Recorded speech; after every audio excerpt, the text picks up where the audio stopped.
কাজের জায়গার সময় বাঁচাতে গুগল জেমিনি কিভাবে কাজে লাগে চলুন জেনে নেওয়া যাক। আমাদের অনেকেরই প্রতিদিনের অনেকটা সময় চলে যায় এমন কিছু একঘেয়ে কাজে, তাই না? এই যেমন ধরুন রোজকার ইমেল লেখা, বড় রিপোর্ট সামলানো, এসব আমাদের আসল কাজ থেকে ফোকাস সরিয়ে দেয়। তো এর সমাধান কি? গুগল জেমিনির মতো একটা স্মার্ট এআই অ্যাসিস্ট্যান্ট। আসলে জেমিনি হল গুগলের সবচেয়ে আধুনিক এআই মডেল। এটা মানুষের মতোই টেক্সট বুঝতে আর লিখতে পারে। এর সবচেয়ে বড় সুবিধা হল এটা গুগলের অন্য টুলস আর লাইভ ইন্টারনেট সার্চের সাথে কানেক্টেড থাকে। চলুন কয়েকটা বাস্তব উদাহরণ দেখি এটা কিভাবে সময় বাঁচায়। প্রথমে আসি ইমেইলের কথায়। জিমেইলের ভেতরেই কিন্তু জেমিনিকে ব্যবহার করা যায়। শুধু সহজ করে বলে দিন কি চান, যেমন বসের কাছে একটা ছুটির আবেদন লিখতে হবে।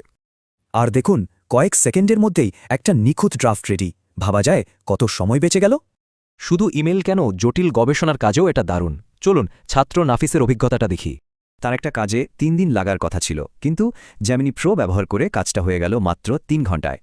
ফলে তথ্য খোঁজার সময়টা বেঁচে যাওয়ায় তিনি মূল বিশ্লেষণ আর লেখায় মন দিতে পেরেছেন। আচ্ছা, গবেষণার পর এবার আসি মার্কেটিংয়ের কথায়।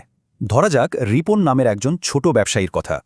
তিনি তার দোকানের ঈদের ছাড় নিয়ে একটা ফেসবুক পোস্ট লিখতে বললেন জেমিনিকে।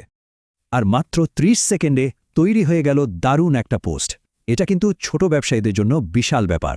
তাহলে প্রশ্ন আসেই, পেশাগত কাজের জন্য জেমিনির কোন ভার্সনটা ঠিক হবে? জেমিনির মূলত 2টি ভার্সন আছে, প্রো আর আলট্রা। আসুন পার্থক্যটা দেখি। ছাত্র, ফ্রিল্যান্সার বা ব্যবসায়ীদের দৈনন্দিন কাজের জন্য জেমিনি প্রো যথেষ্ট। কিন্তু খুব জটিল আর গভীর গবেষণার জন্য আছে আলট্রা। এটা একটা পেইড সাবস্ক্রিপশন। শুরু করা খুব সহজ, শুধু gemini.google.com-এ গিয়ে প্রশ্ন করতে হবে। তবে প্রশ্নটা হতে হবে একদম নির্দিষ্ট। তাহলে সারসংক্ষেপ কি দাঁড়ালো? রুটিন কাজ এআইকে দিন আর নিজে মনোযোগ দিন জরুরি কৌশলগত কাজে। একবার ভাবুন তো, এই একঘেয়ে কাজগুলো যদি এআই করে দেয়, তাহলে সেই বেঁচে যাওয়ার সময়ে নতুন কি করা সম্ভব?